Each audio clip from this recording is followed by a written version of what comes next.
1939. The armies of Nazi Germany begin their conquest of Europe.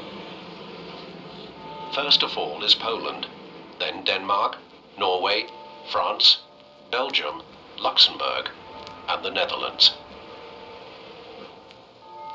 Now the year is 1941. With an army over 7 million strong, the Nazi war machine turns to the east and begins the invasion of the Soviet Union. Using blitzkrieg tactics, they advance quickly, smashing relentlessly through the Soviet defenses and arrive at the capital city of Moscow in under 4 months. Desperately short of reinforcements, the Soviet defense of Moscow now falls to thousands of raw recruits who must hold out against the well-trained German forces in the freezing cold of the Russian winter.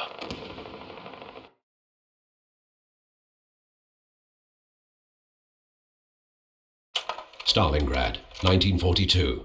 German forces, having reduced the city to rubble in a massive aerial bombardment, meet with heavy resistance as the Soviet Red Army throws its entire force into the defense of Stalingrad.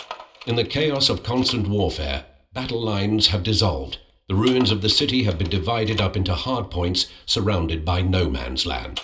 The German tactical advantage of the mechanized blitzkrieg and its coordinated infantry and tank attacks is rendered useless in the concentrated street fighting. Threatened with execution if they retreat, the Soviet troops have no choice but to push forward into the bloodbath.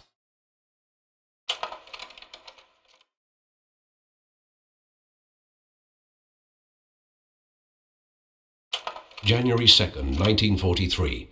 Surrounded on all sides by Soviet forces, the German Sixth Army at Stalingrad continues to crumble in the absence of a desperately needed supply line.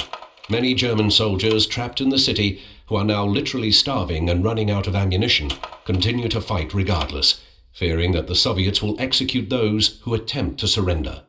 The fighting amongst the firebombed ruins of the city intensifies, as thousands of Soviet infantry continue to retake Stalingrad one block at a time.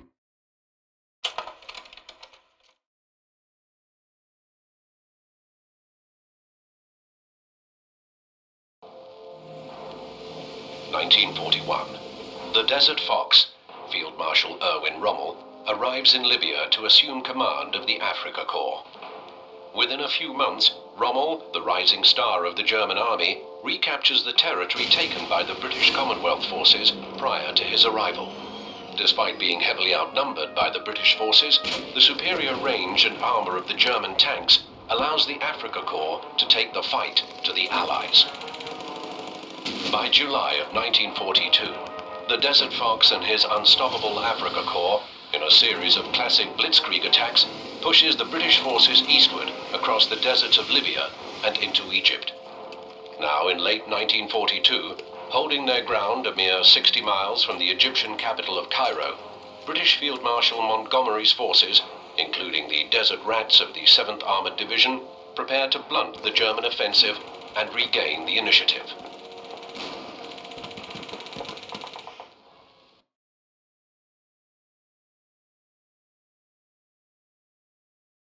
Libya, 1943. The British Crusader tank enters its second year of service in the North African Desert Campaign. Desert tank warfare proves difficult and challenging for both sides. Dust clouds kicked up by the movement of the tanks and the firing of their cannons create poor visibility conditions during combat. Navigation is also a problem. The vast Libyan desert offers little in the way of recognizable landmarks. The British Crusaders, whose guns lack the range of their German counterparts, are forced to use massed high-speed charges to close within firing range. A dangerous strategy that leaves much to be desired.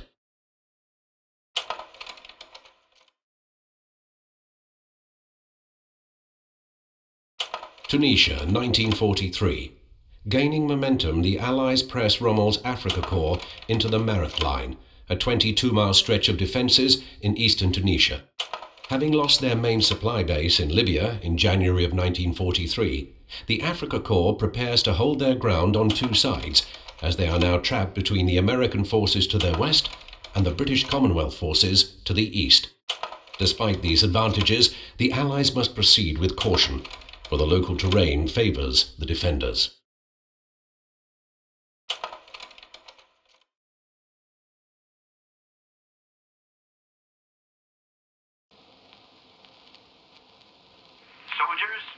sailors and airmen of the Allied Expeditionary Force.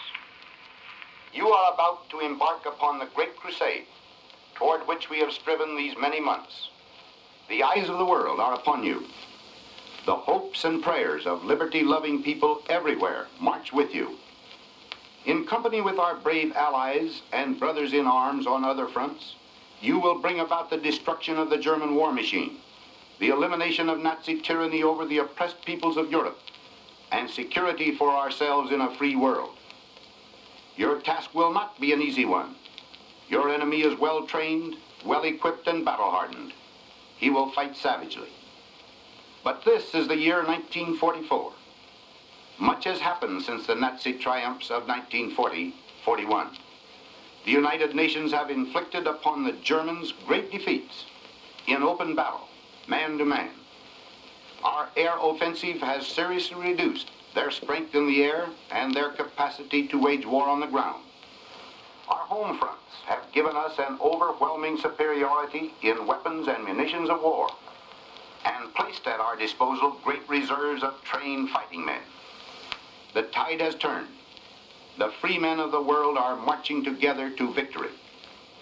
I have full confidence in your courage, devotion to duty, and skill in battle. We will accept nothing less than full victory. Good luck, and let us all beseech the blessing of Almighty God upon this great and noble undertaking.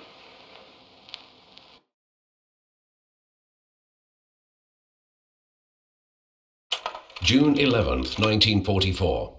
Only a few miles east of the American landing beaches in Normandy, France, British Commonwealth forces struggle to capture the major city of Caen. It is here that they are faced with the superior firepower of elite panzer divisions arrayed along the German defensive line. To break the stalemate, the veteran desert rats of the 7th Armoured Division are sent into the hedgerows of Normandy. Their mission? Probe the western flank of the German defences and clear a path to the city of Caen.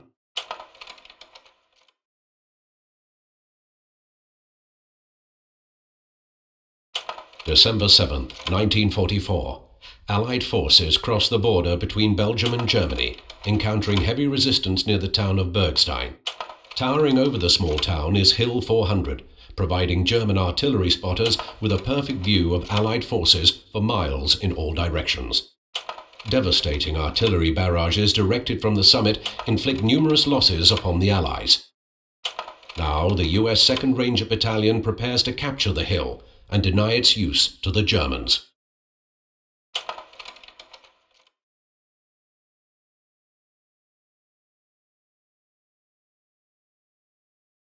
March 7th, 1945. In an extraordinary turn of events, a single bridge across the Rhine River is captured intact by the US 9th Armored Division. German forces desperately establish new pockets of defense along the length of the Rhine River in an effort to slow the Allies' advance. Then, on March 24th, a massive assault is unleashed by Allied airborne divisions to secure positions east of the Rhine. At the same time, at various points up and down the river, more Allied forces prepare to make their own crossings into the heart of Germany.